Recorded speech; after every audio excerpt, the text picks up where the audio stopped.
Recently जिस तरीके से यूएसए ने एक छोटे देश को डरा धमकाकर अपनी बात मनवाई है ना, और उसके बाद व्हाइट हाउस ने लिटरली एक नोटिफिकेशन ये लिख दिया कि देखिए अब अमेरिका की फिर से रिस्पेक्ट हो रही है, अब दुनिया वापस अमेरिका की शक्ति समझ रही है। ये देख के साफ साफ लग रहा है कि अंडर डोनाल्ड ट्रंप अमेरिका काफी हद तक एक डेंजरस कंट्री बन सकता है, जहां पर यूएसए को लगेगा कि इनकी बात नहीं सुनी जा रही। अचानक से आप देखोगे एक बहुत ज्यादा aggressive United states of America सामने आ जाएगा, जहां के प्रेसिडेंट धमकियां देनी शुरू कर देंगे। नाउ कोलंबिया देश के साथ रिसेंट यही हुआ, और आपने नोट किया होगा दुनिया भर में ये न्यूज कवर करी गई है कि किस तरीके से डोनाल्ड ट्रंप ने धमकियां दे देकर कोलंबिया देश को इतना डरा दिया कि कोलंबिया यूएसए के सामने झुक गया और यूएसए की जिद मान ली। ये सारा इशू मैं आपको समझाता हूं फ्रॉम द बिगिनिंग। नाउ पहली बात तो जो दो मेन कंट्रीज यहाँ पे इन्वॉल्व थी, दोनों के बारे में मैं आपको बता देता हूं, फिर एक एक करके समझेंगे कि कैसे सिचुएशन खराब होती गई। इधर यहाँ पे आपको दिख जाएगा हमारा प्यारा भारत। नाउ दुनिया के बिल्कुल दूसरी तरफ आप अदर जाओगे तो वहां पे है United states of America. USA के साउथ में एक पूरा महाद्वीप है साउथ अमेरिका के नाम से। साउथ अमेरिका में ये देश आपको दिख जाएगा कोलंबिया। बोगोटा यहाँ पे कैपिटल है। कोलंबिया कुछ ज्यादा बड़ा देश नहीं है कंपेयर टू ब्राजील। यूएस बहुत छोटा देश है। आबादी यहाँ पर 5 करोड़ 20 लाख के आसपास है। काफी मायनों में आप कह सकते हैं एक रिलेटिवली गरीब कंट्री भी है। बहुत सारे जो कोलंबिया के लोग हैं ये अच्छी नौकरी के लिए, अच्छी जिंदगी के लिए यूएसए में चले जाते हैं। यहाँ पर सस्ता काम करते हैं, खेतों में कुछ पैसा कमा लेते हैं, फिर वापस अपनी फैमिली को भेजते हैं। ये लंबे समय से चलता आ रहा था। नाउ डोनाल्ड ट्रंप जैसे आप जानते हैं, इन्होंने वादा किया है अपने वोटर्स को कि यूएसए से ये इलीगल इमिग्रेंट्स, एक्चुअली अब तो ये इलीगल इमिग्रेंट जो ये वर्ड है ये भी यूज नहीं करते, अब ये कहते हैं इलीगल एलियंस। जी हाँ, जो भी ये इलीगल एलियंस हैं, चाहे कोलंबिया के हो, चाहे अफ्रीका के हो, भारत के हो, चाइना के कहीं के भी हो, इन इलीगल एलियंस को डोनाल्ड ट्रंप यूएसए से बाहर निकाल देंगे। आपने रिसेंटली इसके बारे में न्यूज सुनी होगी कि भारत भी मान गया कि ठीक है 18,000 जो इलीगल इमिग्रेंट्स यूएस कह रहा है यहां पर है, इंडिया उनको वापस ले लेगा। इंडिया ने बहुत ही आराम से यूएसए की बात मान ली, और मेरे हिसाब से ये सही रास्ता भी था, क्योंकि अगर हम यूएसए की बात नहीं मानते तो बिना वजह रिलेशंस खराब करने वाली बात आ जाती। यूएस आज के समय बहुत बड़े बड़े रिस्क लेने को तैयार हो चुका है। Now United states of America में करीब 2.5 लाख के आसपास कोलंबिया के इलीगल इमिग्रेंट्स हैं। यूएसए ने कोलंबिया को कहा कि देखिए तुम्हारे इलीगल इमिग्रेंट्स हैं, वापस ले लो, हम अपने देश में इनको नहीं चाहते। नाउ यूएसए को यही पता था कि कोलंबिया के खुद के प्लेन कब आएंगे, इन इलीगल इमिग्रेंट्स को ये कब लेकर जाएंगे, टाइम लग जाएगा। और डोनाल्ड ट्रंप ने रिसेंटली अपनी मिलिट्री को ये स्टैंडिंग इंस्ट्रक्शंस दिए हैं कि जल्द से जल्द इन इलीगल इमिग्रेंट्स को बाहर निकालो। आईसीई और साथ में यूएस मिलिट्री के कई डिविजन्स सब लोग मिलकर काम कर रहे हैं इन इलीगल इमिग्रेंट्स को निकालने में।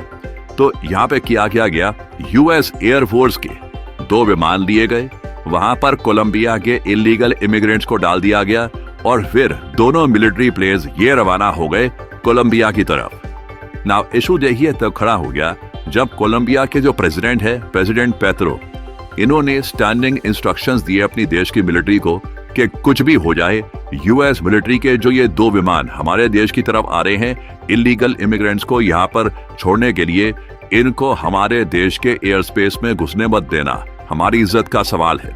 छोटा देश कोलंबिया यूएसए के सामने खड़ा हो गया और लिटरली इन्होंने यूएस मिलिट्री को फोर्सफुली कहा कि वापस घूम जाओ। डोनाल्ड ट्रंप की डेस्क तक ये बात पहुंची कि सर हम इलीगल इमिग्रेंट्स को कोलंबिया भेजने की कोशिश कर रहे थे, ये हो गया। ट्रंप ऑब्वियसली बहुत गुस्सा हो गए। ट्रंप ने कहा कि ये ऐसे क्यों किया है। फिर उसके बाद देखिए कोलंबिया के प्रेसिडेंट पेट्रो ये सोशल मीडिया पर जाते हैं और ये एक वीडियो पोस्ट करते हैं जहां पर ये दिखाते हैं कि देखो यूएसए बहुत सारे ब्राजीलियन इलीगल इमिग्रेंट्स को भी वापस भेज रहा है ब्राजील में, और देखिए कितनी ज्यादा बेइज्जती के साथ, काफी बार तो हैंडकफ्स में धक्के दे देकर उनको वापस भेजा जा रहा है। क्या इन लोगों की कुछ डिग्निटी नहीं है? माना कि इनसे गलती हो गई, ये इलीगल इमिग्रेंट्स है, मगर तब भी एक कंट्री की, उनके सिटीजन्स की कुछ इज्जत होनी चाहिए। जिस तरीके से यूएस यहाँ पे एक्ट कर रहा है ये ठीक नहीं है। और इधर यहाँ पे आप देख पाओगे ये यहाँ पे ब्राजील के इलीगल इमिग्रेंट्स हैं, ये प्लेन से यहाँ से उतर रहे हैं और इनके हाथों में आप देख पाओगे हैंडकफ्स हैं। ऊपर नीचे, आई मीन पैरों पर भी और हाथों में भी। कई ब्राजीलियंस को ये दृश्य देखकर काफी ह्यूमिलिएशन फील हुई थी कि ये ऐसा क्यों किया जा रहा है। और अगेन कोलंबिया के प्रेसिडेंट कह रहे थे कि मैं नहीं चाहता था कि मेरे देश के लोग खुद के देश में ऐसे एंट्री करें, तो इसलिए मैंने यूएस मिलिट्री के प्लेन को मना कर दिया। नाउ ये सब जानकारी जब डोनाल्ड ट्रंप की डेस्क पर पहुंची, डोनाल्ड ट्रंप हो गए बहुत जरा गुस्सा। लिटरली आप कह सकते हैं उनका बीपी हाई हो गया। उन्होंने देखा कि एक छोटा सा देश, लिटरली ट्रंप के बताया जा रहा है ये सेंटेंसेस थे कि छोटा सा देश आग के साथ खेल रहा है, कितने मिसाइल्स हैं इसके पास, कितनी मिलिट्री है इनकी, ये यूएसए से बात कर रहा है, इनको पता नहीं है हम यूएसए हैं वगैरह। तो ट्रंप ने ये सब बातें बोली और उसके बाद सीधा सीधा कोलंबिया देश को धमकी दी कि अभी के अभी ना मैं तुम पे लगाऊंगा 25% टैरिफ, और साथ ही साथ ये जो टैरिफ्स है ये और इंक्रीज कर दूंगा 50% पर। साथ ही साथ वीजा सैंक्शंस और लगा दूंगा, ट्रैवल बैन लगा दूंगा। जो भी सरकारी ऑफिशियल्स हैं तुम्हारे, उनकी फैमिली, पड़ोसी वगैरह सब, ये अगर यूएसए में आ गए सबको अरेस्ट कर लूंगा। ऐसी ऐसी धमकियां दी कि तुम्हारा कार्गो ब्लॉक कर दूंगा, ट्रेड खत्म कर दूंगा, कि कोलंबिया ने इन दी एंड हाथ जोड़ लिए। कोलंबिया ने कहा कि देखो हम तो बस म्यूचुअल रिस्पेक्ट की बात कर रहे हैं, हम कहते हैं कि इलीगल इमिग्रेंट्स को वापस ले लेंगे, मगर अपने मिलिट्री प्लेन भेजना, हमारे लोगों को फिर परेड करके बाहर निकाला, वो जंजीरों में निकल रहे हैं, हमारी भी कुछ इज्जत है, थोड़ी हमारी इज्जत रख लीजिए आप। डोनाल्ड ट्रंप ने एक नहीं सुनी, इतनी धमकियां दी, इतने थ्रेट्स दिए। इवन दो आखिर मुझे इस सब में सबसे फनी बात क्या लगती है, यूएस और कोलंबिया का जो ट्रेड है अराउंड 25 to 30 बिलियन डॉलर्स, ये ट्रेड में यूएसए को जरा फायदा होता है।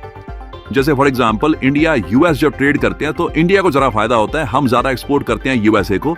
सिमिलर इस केस में अगर हम देखें तो यूएसए और कोलंबिया के ट्रेड में फायदा ज्यादा यूएस का होता है, मगर फॉर सम और रीजन जो भी आप कह लीजिए, कोलंबिया झुक गया। कोलंबिया को एक्चुअली कई और चीजों की आवर टेंशन हुई हुई कि यूएस मिलिट्री इतनी स्ट्रांग है, ये हमारे कार्गो को हरास करेंगे, ये हमारी ट्रेड डील्स तोड़वा देंगे। डोनाल्ड ट्रंप का स्पेसिफिक एक मिशन बन जाएगा कि इस कंट्री को तो मैं दंडित करूंगा। ट्रंप की एक इमेज है कि बदला लेने वाले इंसान है, भूलते नहीं है और टारगेट करते हैं अपने एनिमीज को। तो कोलंबिया चुपचाप झुक गया। कोलंबिया ने इन दी एंड कहा कि देखिए हमको आपके सैंक्शंस, आपके टैरिफ्स ये सब नहीं चाहिए, हम जो भी यहाँ पर इलीगल इमिग्रेंट्स हैं इनको ले लेंगे, इनको वापस हमारे देश में जैसे भी आप भेजना चाहें आप स्टार्ट कर सकते हैं। और अब वापस प्रोसेस स्टार्ट हो चुका है। जो इलीगल इमिग्रेंट्स है कोलंबिया के, ये कोलंबिया देश में भेजे जा रहे हैं। और ये मैं कहूंगा ये है ट्रंप का अमेरिका, माई वे और द हाईवे। या तो मेरी बात सुनोगे या फिर टैरिफ टैरिफ टैरिफ और वार्निंग्स वार्निंग्स वार्निंग। तो मैं यहाँ पर यही कहूंगा, ऐसे कंट्री के साथ ना हमारे जैसा देश जिसके पास खोने को बहुत कुछ है, पाकिस्तान तो भिड़ लेगा, पाकिस्तान तो बोल देगा इलॉन मस्क के सॉरी बोलो। हमारे पास खोने को बहुत कुछ है, एक इकोनॉमी है जो ग्रो कर रही है। हम लोग किसी भी कीमत पर ना ट्रंप से नाराजगी मोड़ना नहीं चाहेंगे। इसलिए यही बात चल रही है कि हो सकता है कि ट्रंप के इंडिया में आने से पहले पीएम मोदी खुद जाए यूएसए में। यह भी एक एक्सप्लोर किया जा रहा है ऑप्शन कि पीएम मोदी एक मीटिंग करे ट्रंप के साथ, बैठ के ना एक अंडरस्टैंडिंग डेवलप कर दे, ताकि कल को कुछ ऐसा ना हो कि किसी चीज को लेकर मनमुटाव हो जाए। क्योंकि यूएसए में आज के समय आप कह लो एम्परर सिस्टम हो रखा है, एम्परर ट्रम्प यहाँ पे काम कर रहे हैं, जो इनका मन करेगा वो करेंगे। सो आने वाले कुछ साल जब तक यूएस सेटल नहीं हो जाता, इनका जो भी अभी गुस्सा है वगैरह ठंडा नहीं हो जाता, ये इशू बना रहेगा।